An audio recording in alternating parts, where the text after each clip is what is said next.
Nou geliefdes, ons het dan nou nie 'n orrelis vanmôre nie, ons het nou uitgespoel en uitgereën, soos uit krag uit en alles, en ons hoop nou maar die opname sal daarom ook reg doen vir die wat nie hier is nie.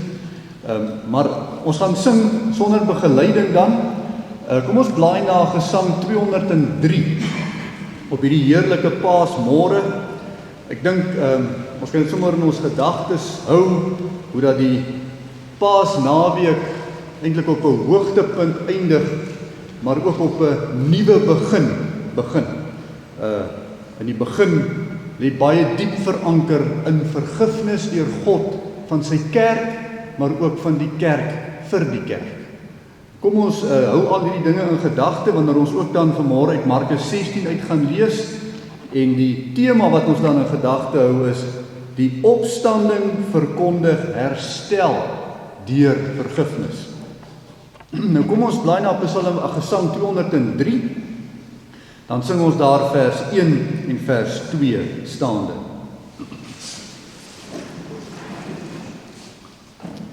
Ons hoor die Paasfeesklokke, 'n lijk van vroegdag af, 'n jubel oor die wêreld, die Here sy die graf, hy Christus die oorwinnaar, is hy die donkerheid, die Heer die sleutel dra, sal ook sy graf ontsluit. Ons hoor die Paasfeesklokke, die Heer het opgestaan, hy het vir al ons sonde om aan die kruis laat staan, en hom is nie belewe, sy graf is leeg en oop, hy gaan ons voor verheerlik, en ons kan op hom hoop. 1 Timoteus 1 vers 17, aan die koning van die eeue, die onverderflike, die onsienlike, alleenwyse God, kom toe die eer en die heerlikheid tot in ewigheid. Geliefdes, genade vir julle en vrede van hom wat is en wat was en wat kom, en van die 7 geeste wat voor sy troon is, en van Jesus Christus, die getroue getuie, die eersgeborene uit die dode en die owerste oor die konings van die aarde. Kom ons blaai na Gesang 21, dan sing ons as 'n lofgesang op die antwoord ook van die Here in sy teenwoordigheid, sing ons dan daar vers 1. Gesang 21 vers 1. Wie sou die rusdag en die by nie, die dag van die verrysenis, wie sou nie oor die verbly nie, wat eerste by die dode is, om die te eer bly, steeds ons strewe, die eer wat ons verlange is, gee krag dat ons vir U sal lewe, die krag van U verrysenis. Kom ons sit, dan luister ons aandagtig na die wet van die Here, soos wat ons dit dan vind in Eksodus hoofstuk 20. Toe het God al hierdie woorde gespreek en gesê, ek is die Here jou God, wat jou uit Egipte land uit die slawehuis uitgelei het. Jy mag geen ander gode voor my aangesig hê nie. Jy mag vir jou geen gesneede beeld of enige gelykenis maak van wat bo in die hemel is, of van wat onder op die aarde is, of van wat in die waters onder die aarde is nie. Jy mag jou voor hulle neerbuig en hulle nie dien nie, want ek, die Here jou God, is 'n jaloerse God, wat die misdaad van die vaders besoek aan die kinders, aan die 3de en aan die 4de geslag van die wat my haat. En ek bewys barmhartigheid aan duisende van die wat my liefhet en my gebooie onderhou. Jy mag die naam van die Here jou God nie ydelik gebruik nie, want die Here sal die een wat sy naam ydelik gebruik nie ongestraf laat bly nie. Gedenk die Sabbatdag dat jy dit heilig. 6 dae moet jy arbei en al jou werk doen, maar die 7de dag is die Sabbat van die Here jou God. Dan mag jy geen werk doen nie, jy of jou seun of jou dogter, of jou diensknegt of jou diensmaagd, of jou vee of jou vreemdeling wat in jou poorte is nie. Want in 6 dae het die Here die hemel en die aarde gemaak, die see en alles wat daarin is, en op die 7de dag het hy gerus. Daarom het die Here die Sabbatdag geseën en dit geheilig. Eer jou vader en jou moeder, dat jou dae verleng mag word in die land wat die Here jou God aan jou gee. Jy mag nie doodslaan nie, jy mag nie egbreek nie, jy mag nie steel nie, jy mag geen valse getuienis teen jou naaste spreek nie, jy mag nie jou naaste se huis begeer nie, jy mag nie jou naaste se vrou begeer nie, of sy diensknegt of sy diensmaagd, of sy os of sy esel, of iets wat van jou naaste is nie. Geliefdes, kom ons bely dan ook ons skuld voor die Here om te blaai na Psalm 130. Psalm 130, dan sing ons vers 1 en vers 2 as ons skuldbelydenis ook voor die Here na die aanhoor van die wet wat ons ook so aankla. Kom ons staan.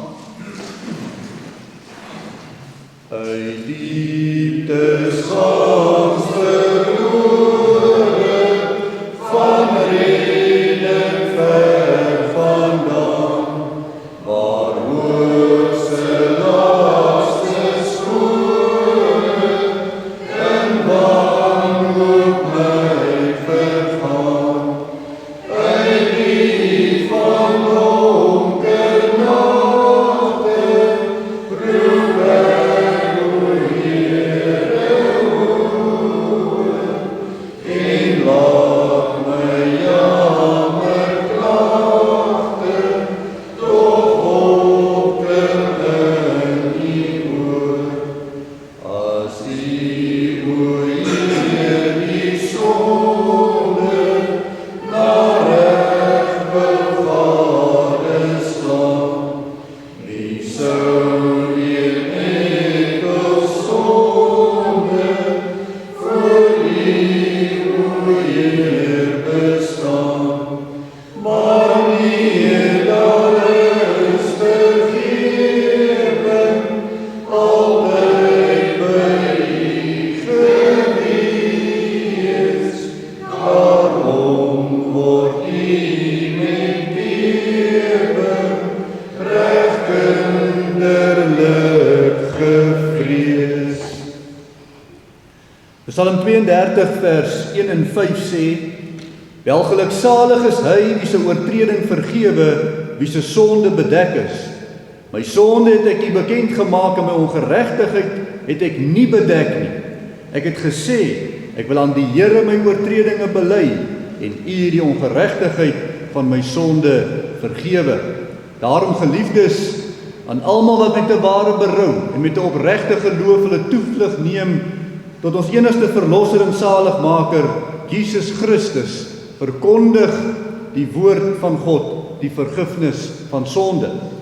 Maar aan elkeen wat in die sonde volhard en die genade in die Here Jesus Christus verwerp, verkondig die woord van God, dat die toorn en die straf van die Here op hom bly, solank hy in die sonde bly lewe. Ons doen dan vanmôre ons geloofsbelydenis. Ek gaan vir u voort met die belydenis van Nicea, en ons volg opreg wat ons bely as kerk van die Here Jesus so verenig.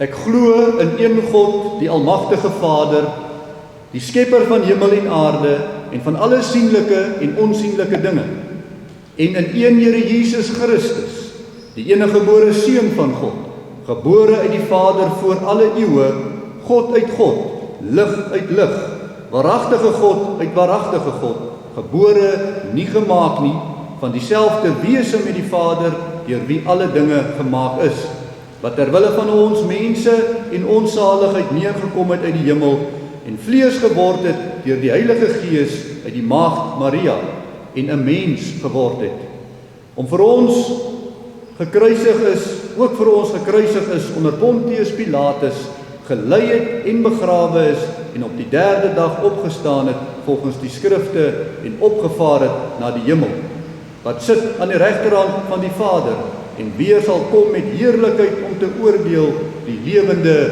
en die dode, wie se ryk geen einde sal hê, en in die Heilige Gees, wat Here is en lewend maak, wat van die Vader en die Seun uitgaan, wat saam met die Vader en die Seun aanbid en verheerlik word, wat gespreek het deur die profete, en een heilige, algemene en apostoliese kerk. Ek bely een doop tot vergifnis van sondes, en ek verwag die opstanding van die dode en die lewe van die toekomstige eeu. Amen. Geliefdes, kom ons blaai na Psalm 33, as 'n danklied ook vir dit wat die Here vir ons gedoen het, maar ook as voorbereiding op ons woordverkondiging. Psalm 33, ons gaan daar sing vers 11. In God die God wat ons beveilig, voel nou ons hart opnuut verbly, en op sy naam ons saglik heilig, vertrou ons tot in ewigheid. Goede Heer Vader, hoor ons as ons nader, met 'n diep ontzag, slaan ons gunste gade, skenk ons die genade, as ons op U wag.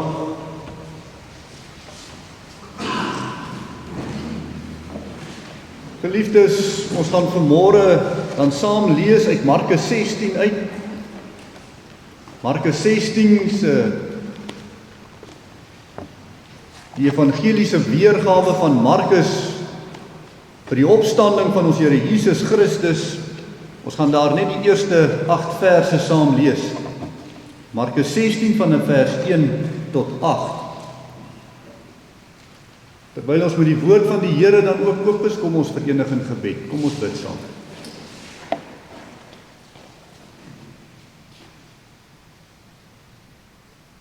Ons drie enige God, Vader, Seun en Heilige Gees.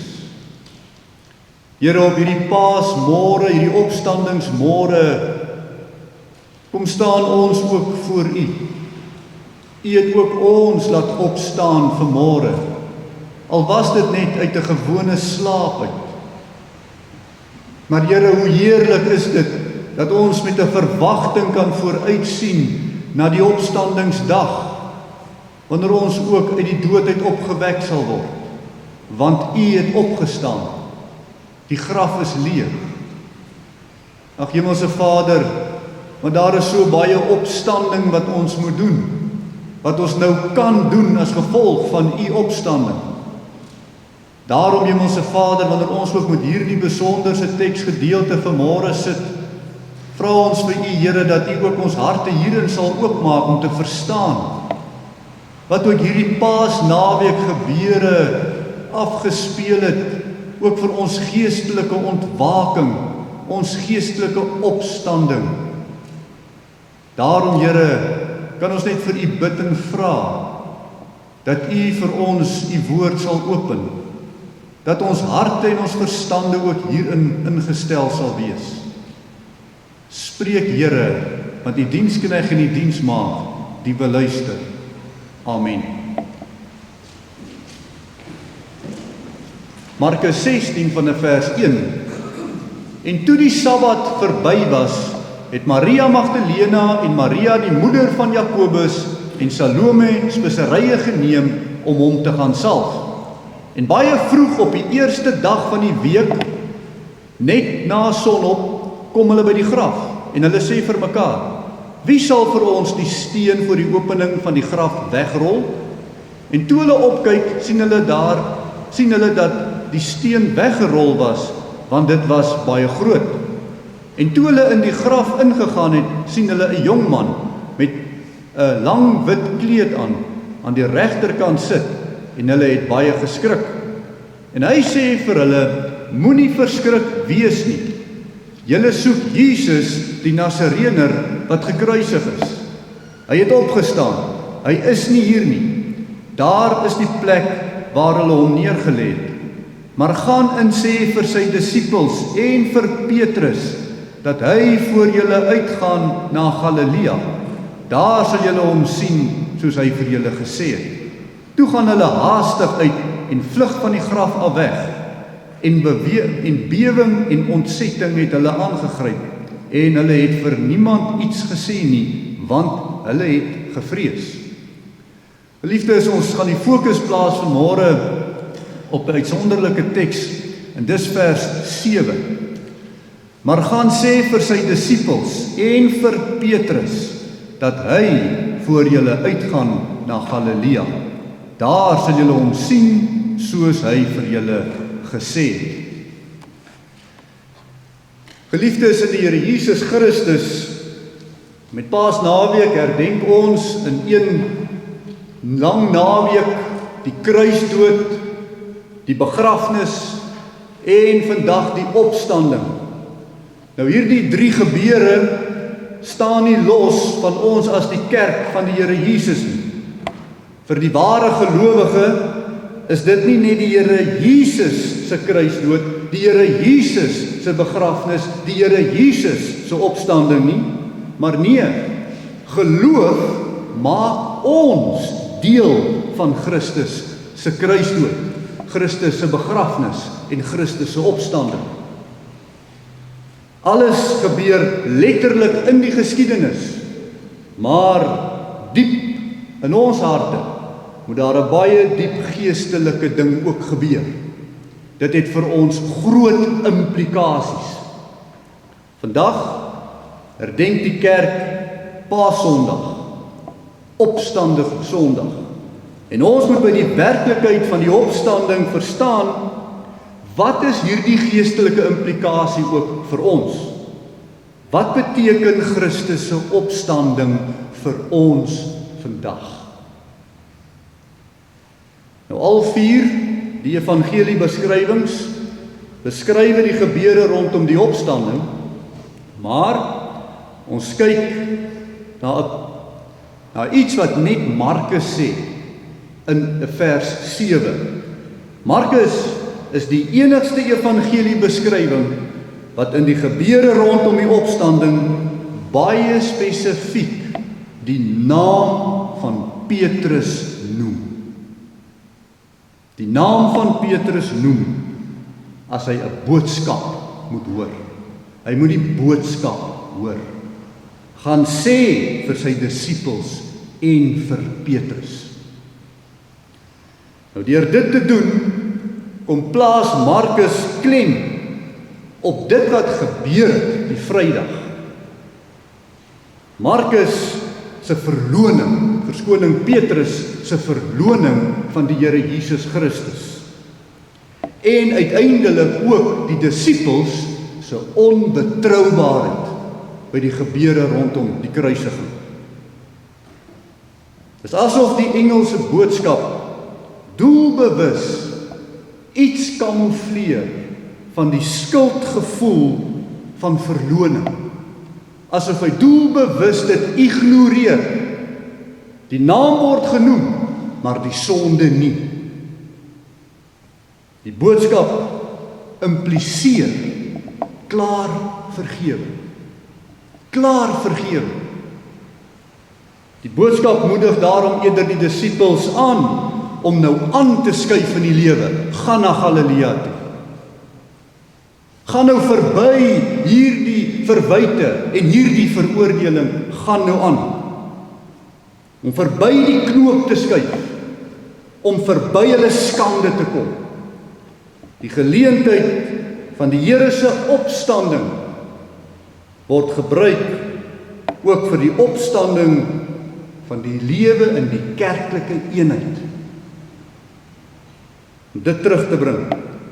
Die boodskap van die opstanding moet die kerk uit hierdie doodsgreep van selfverwyte, die doodsgreep van skuldkompleks, die doodsgreep van skuldgevoel uit optel. Die kerk moet verbygaan en aanstap. Daarom die opstanding verkondig herstel deur vergifnis. Herstel deur vergifnis. Vers 7 sê, maar gaan sê vir die disippels en vir Petrus, dat hy voor julle uitgaan na Galilea. Daar sal julle hom sien, soos hy vir julle gesê het. Geliefdes, om die impak en die gevolge van die boodskap aan die disippels en hoe hulle dit moes ontvang het, te verstaan, het ons nodig om eers die samevatting van hierdie Paasnaweek vir onsself te hoor. Ons moet ook hoor wat het gebeur in Paasnaweek. Die opstanding staan nie los van wat Vrydag gebeur het by die kruisiging, wat Saterdag gebeur het in die graf nie. Dit is alles deel van een groot evangelie moment. Christus se kruisdood van Vrydag hou vir ons twee boodskappe in. Twee boodskappe wat saamgevat kan word net met die twee woorde. Die een is plaasvervanging en die ander ene is vereenselwiging. Dis twee boodskappe by Vrydag. Die eerste boodskap, die plaasvervanging. Daar het Christus in elke lid van sy kerk se plek plaasvervangend gesterf. Soos die offerlam in die Ou Testament simbolies die sonde van die volk voor God bedek het, so het Christus werklik en beslissend deur sy bloed ons sondes by God om bedek, uitgedelg, dit vernietig. En sonder hierdie versoening as ons plaasvervanger aan die kruis, was ons ewig verlore weens ons sondeskuld. Ons is geraak in die plaasvervanger Jesus Christus. Sy werk het fisies gebeur, maar die kerk hoor dit nie. Die disippels hoor dit nie, wat het gebeur nie. Die kerk moet dit gelowig aanneem, om die resultaat en die effek van die plaasvervanging ook te kan hê in die lewe. Die tweede boodskap is die vereenselwiging. Christus kom vereenselwig hom so met ons sondaar, dat hy namens ons ouwe mens, ons sondaar mens, die ouwe mens, doodgaan. Nou ons weer, aan die ander kant, vereenselwig ons in hom, asof ons ouwe mens saam met hom aan die kruis gesterf het. Dis die geloofsvereenselwiging, die geloofsplaasvervanging. Hy is nie net vir ons gekruisig nie, maar ons is deur die geloof saam met hom gekruisig. So sê Galasiërs 2 vers 20, ek is met Christus gekruisig en ek leef nie meer nie, maar Christus leef in my. En wat ek nou in die vlees lewe, leef ek deur die geloof in die Seun van God, wat my lief gehad het en homself vir my oorgegee het. Die plaasvervanging en die vereenselwiging deur die geloof. Nou na die kruisdood kom dan die begrafnis, die Saterdag. En die begrafnis bevestig, hy is inderdaad dood. Ons is inderdaad dood in hom, saam met hom. Ons ou mens is saam met hom dood. En sy liggaam se afhaal van die kruis en sy begrafnis is die bewys dat ook nou aan die wet van God voldoen is, volkome, soos die wet eis in Deuteronomium 21 vers 23, een wat opgehang is deur God vervloek. In hom, deur die plaasvervanger en die vereenselwiging, dra ook ons die vloek en is die ou mens inderdaad dood in die graf. Christus se dood en begrafnis wat letterlik gebeur het, moet vir ons hierdie diep geestelike waarheid kom verseker, dat die vloek van ons af weggeneem is. Ons staan nie los nie. Christus is die hoof van sy kerk, wat daar in die graf was. En deur geloof was ook elkeen van ons, wat waarlik lid is van sy kerk, saam met hom in die graf, die ou mens, die sondaar mens. Romeine 6 vers 4 vat dit so mooi saam. Ons is dus saam met hom begrawe deur die doop in die dood, sodat net soos Christus uit die dode opgewek is, deur die heerlikheid van die Vader, ons ook so in 'n nuwe lewe kan wandel. Net so maak die opstanding van die hoof van die kerk ons ook so deel van die opstanding. In Efesiërs 2 vers 4 en 5, maar God wat ryk is in barmhartigheid, het ons deur sy groote liefde waarmee hy ons liefgehad het, ook toe ons dood was deur die misdade, lewend gemaak saam met Christus. Uit genade is julle gered. God maak sy kerk lewendig saam met Christus se opstanding. Nou, hoe werk die lewendmaakheid in ons elke dag geestelike lewe? Let op die disippels. Maar gaan sê vir sy disippels en vir Petrus dat hy voor julle uitgaan na Galilea. Die disippels met Petrus aan die voortou het die Here Jesus verloon, omdat hulle nie gedeel het in die plaasvervangende werk van Christus nie. Hulle het weggevlug en die Here alleen gelos. Die plaasvervanger het hulle nie verstaan. Hulle het nie hulle vereenselwig met sy dood, asof vir hulle nie, maar het ver weggestaan van die gebeure af. Ver weggestaan beteken om nie te vereenselwig. Om weg te vlug en iemand te los in die nood beteken om nie die plaasvervanger eenheid te deel nie. Hulle daarom ook nie verstaan dat sy begrafnis ook hulle begrafnis van die ouë mens was. Hulle was nie by sy begrafnis nie. Hulle het nie daarin gedeel nie. Hulle het hulle gedistansieer en nie geassosieer. En dis omdat hulle uit die geloof, weens die swakheid van hulle geloof waarop hulle al menigmale op gewys is deur die Here Jesus self, nie besef het hoe Christus se kruisdood en begrafnis hulle ou mens, hulle sondaar mens raak nie. Maar die opstanding maak alles nou anders. Die opstanding bring nou hierdie verklaring van wat die naweek gebeur het. Die opstanding verseël hierdie boodskap. Die boodskap van die engel kan nie gehoor en begryp word. Verskoning, die boodskap van die engel kan nou gehoor en kan nou begryp word, want die graf is leeg.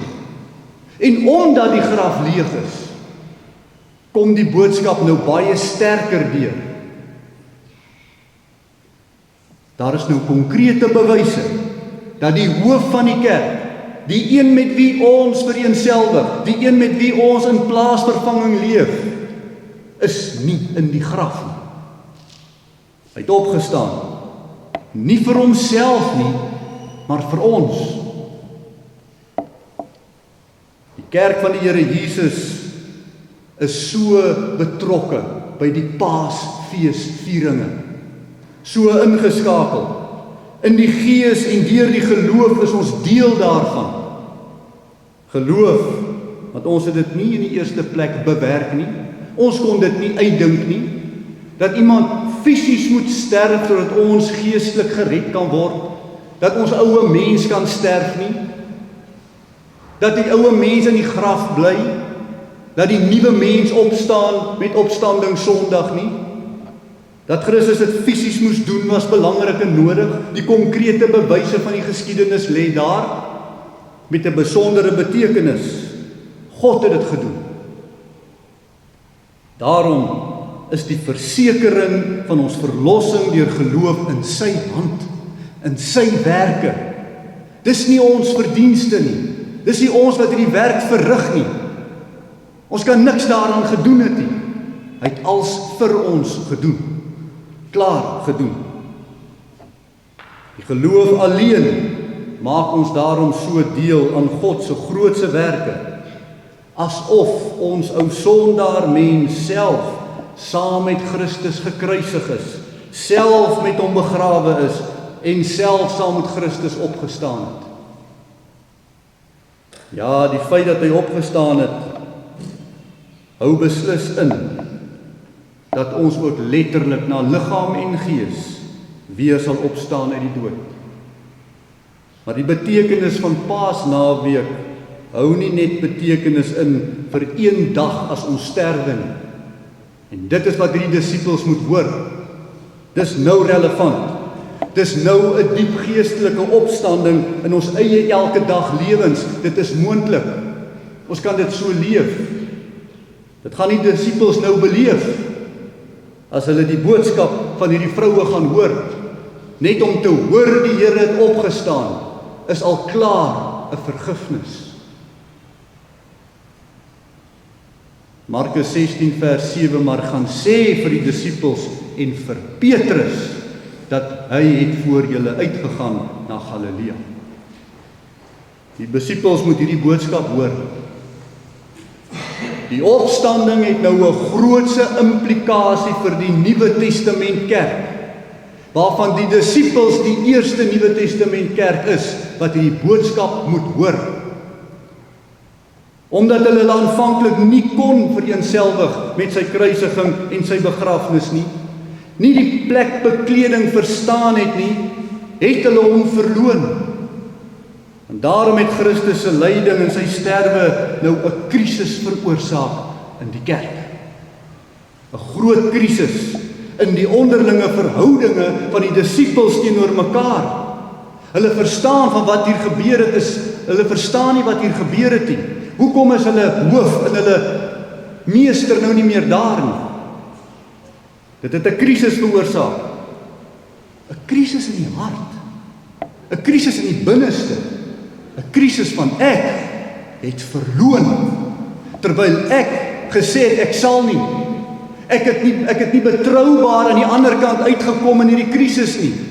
Wat 'n skuldgevoel, wat 'n kompleks teenoor mekaar, wanneer ons mekaar in die oë kyk. Ek, die swakke mens. Hulle voel skuldig teenoor mekaar. Skaam, skuldig en verontwaardig.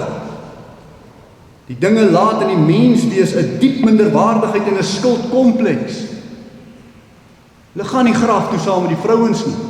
Hulle kan nie meer beweeg nie. Hulle kan niks doen nie. Verlam. Die disippels, maar spesifiek Petrus, is geestelik diep in die moeilikheid. Daar rus 'n geweldige las op enige mens se gewete, wanneer omstandighede en jou eie optrede daaruit jou uitwys as iemand wat toe glad nie betroubaar was nie. Verontwaardig. As jy nie is wat jy gedink het, jy het gesê jy is nie.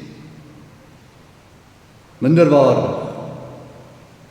Ons almal as lede van Christus se kerk word gereeld in ons betroubaarheid ten opsigte van die Here Jesus Christus versoek en beproef. Elke dag. En hierin moet ook die opstanding tog vir ons as kerk vandag iets kan beteken. Sê vir sy disippels en vir Petrus, hy gaan voor julle uit. Die opstanding wys reeds die vergifnis. Vers 7 noem nie die woord vergifnis nie, maar dit dra swaar aan die betekenis daarvan. En dit is so mooi in die opstandingsgebeure. Christus het klaar vergewe. Die disippels en die kerk van die Here Jesus moet dit hoor. Dit verkondig die opstanding. Vergifnis kom kloof nie, hare nie. Dit bring nie weer die ou rou seere na vore om weer almal seer te maak in hulle verlonende gedrag nie. Vergifnis dra nie kwaad nie en hou geen verwyte nie. Die sinnetjie wat daar staan in vers 7 is presies dit. Geen verwyte nie, geen veroordeling nie. Geen wat het julle nou gedoen nie. Die opstanding skep altyd 'n nuwe geleentheid om uit die dooie knoop van skuld en skuldgevoelens die verleentheid uit te kom. Sy boodskap aan sy disippels en aan Petrus spesifiek hou 'n boodskap van opstanding in hulle gemoed uit in. Om op te staan uit hulle donker gemoed uit. As hulle gedink het hulle verloning gaan teen hulle gehou word en hulle dan nou diskwalifiseer as disippels van die Here Jesus Christus, dan wys die opstandingsboodskap in vers 7 juis die groot liefde en vergifnis van die Here Jesus Christus. Die Engelse boodskap gaan verby hulle skuld. Die boodskap gaan verby hulle selfverwyte. Die Here verwyd nie in die boodskap nie. Die boodskap herstel die posisie van disippelskap. Hy noem hulle steeds sy disippels. Hy noem ons steeds sy kerk. Al maak ons baie groot foute. Hy hou hulle betrokke. Hy gaan verby wat oor die naweek gebeur het en hy gaan vorentoe na Galilea toe. Hy hou hulle betrokke by hierdie afspraak wat nog moet plaasvind. 'n Afspraak wat gemaak is nog voor die naweekse gebeure. Voor die dood en voor die begrafnis. En so hou die opstanding 'n toekomsbeplanning in. Maar meer nog, in hierdie gedeelte in hierdie vers 7 is die Here die een wat hulle betrokke hou by sy toekomsbeplanning. Hulle is ingesluit, hulle is nie uitgesluit nie. Geen veroordeling. Vanuit sy opstanding lewe die opgestaande Christus soos iemand wat in sy dade en woorde en optrede vergewe het. Hy sluit sy mense in. Hy broei nie op die kwaad nie. Hy skuif aan. Die opstanding skuif aan. Jesus die Nasareër is opgewek. Die disippels en ook Petrus en ook elkeen van ons moet by die opstanding boodskap hoor dat aan verwerpers en aan verlonaars vergewing aangebied word. Die opstanding raak ons elkeen se gesindheid so elke dag. Ons kan opstaan uit ons ou sondaar mens. Die ou mens is dood. Ons is vergewe. Ons kan mekaar ook vergewe. Ons kan aanskuif. Ons kan die toekoms instap met 'n opstandingsgesindheid. Die opstanding is ook so die nuwe geleentheid. Die opstanding is altyd die nuwe begin. So gepas, sê vers 2, die eerste dag van die week. So vroeg in die môre. Die opstanding is altyd die begin van 'n nuwe siklus. Die nuwe week, die nuwe dag, die nuwe geleentheid. 'n Begin deur vergifnis. Die opstaan uit 'n eie skuldgevoel, want jy's vergewe. Die ou mens is dood saam met Christus. Die nuwe mens het opgestaan saam met Christus. Petrus in besonder moet dit hoor. Duidelik is sy gemoed van almal verpletter in sy verontwaardiging. Petrus is 'n baie sensitiewe mens gewees.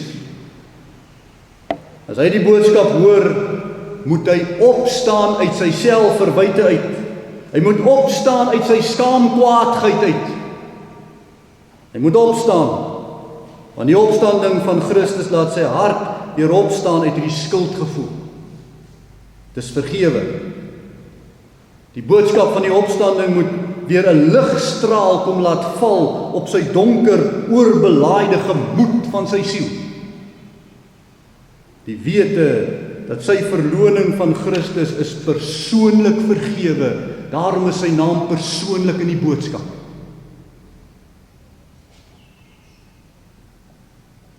Lig in die wanhoop van die hart. Ook elkeen van ons vandag in die kerk van die Here Jesus, hoor hoe die opstanding ons ook kan nuut maak, elke dag. Maar ook die boodskap hou in dat die ander disippels moet hoor die naam Petrus word genoem. En die ander disippels weet wat het Petrus gedoen. En daarom moet die ander disippels kom verstaan dat niemand Petrus ten gevolge van sy misstap mag verstoot nie, omdat die Here self in sy liefde aan Petrus dink. So herstel die opstanding ook die verhouding tussen die disippels in die kerk van die Here Jesus Christus. Almal moet aanskuif verby hierdie swaar gemoed na Galilea. Ons swakke oue mens verdien geen verskoning of verontskuldiging nie. Hy verdien die dood en hy ontvang die dood by die kruisdood. Nee, ons ou mens verdien dit. Maar ons nuwe mens mag opstaan in Christus elke dag. Die ou mens in sy doodsneigings en sy sonde is nie sterker as die opstandingskrag van ons Here Jesus Christus.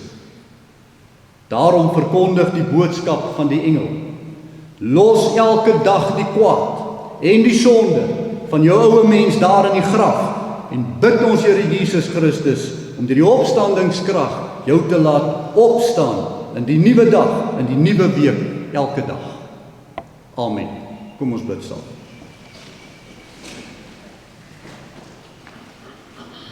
Ons almagtige God en hemelse Vader, Here, wat 'n heerlike voorreg.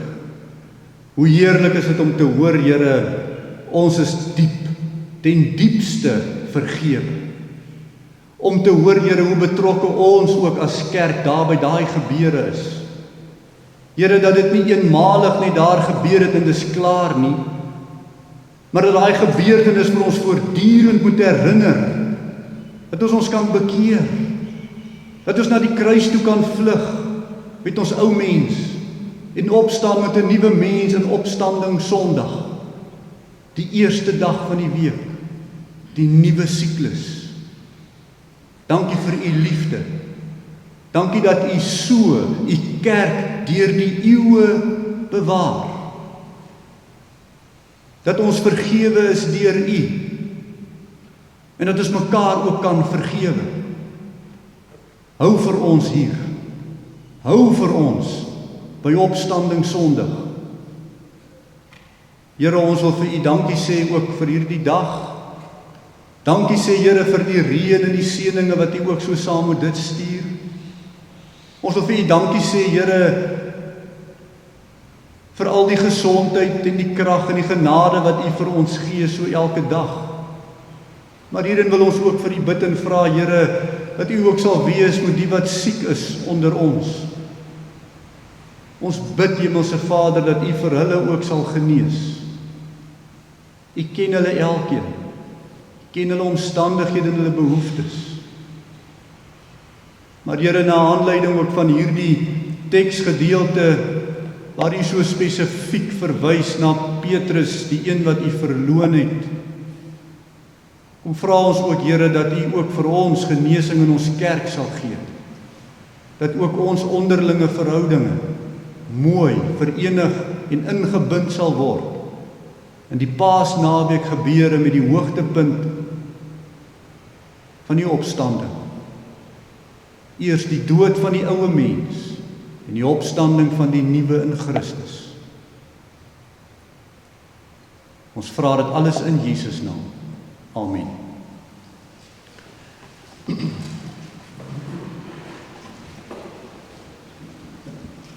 Liefdes, ons gaan dan afsluit met gesang 201.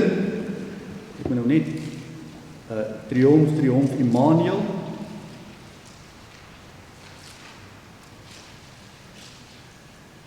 Dit klink vir my al bietjie onbekend. Kan julle die wysie onthou? As ek so mag vra. Dis Psalm 36. Ek sien wat is Psalm 36 se wysie nou weer.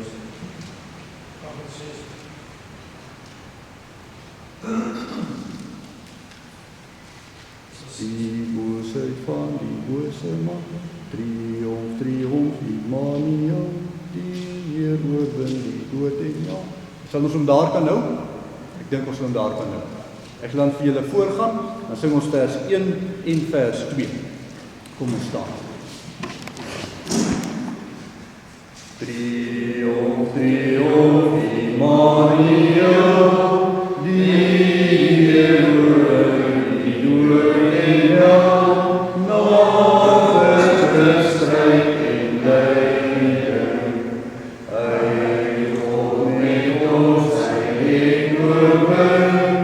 lei ons die Vader woningen, laat hier ons sy bevrijding.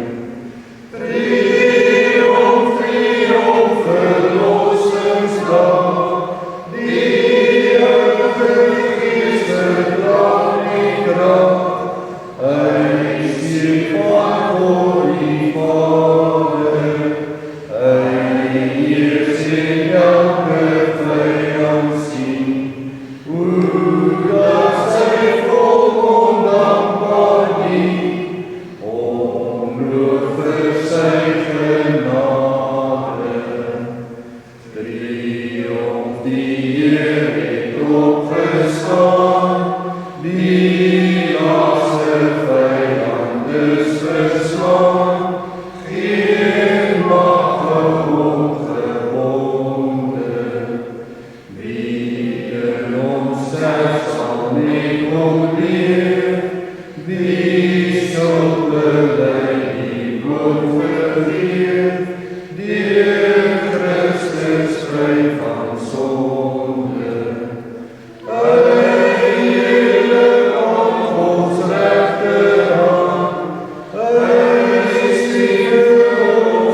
ontvang dan nou die seën van die Here en gaan ook so in sy vrede. Die genade van die Here Jesus Christus en die liefde van God en die gemeenskap van die Heilige Gees sy met julle almal. Amen.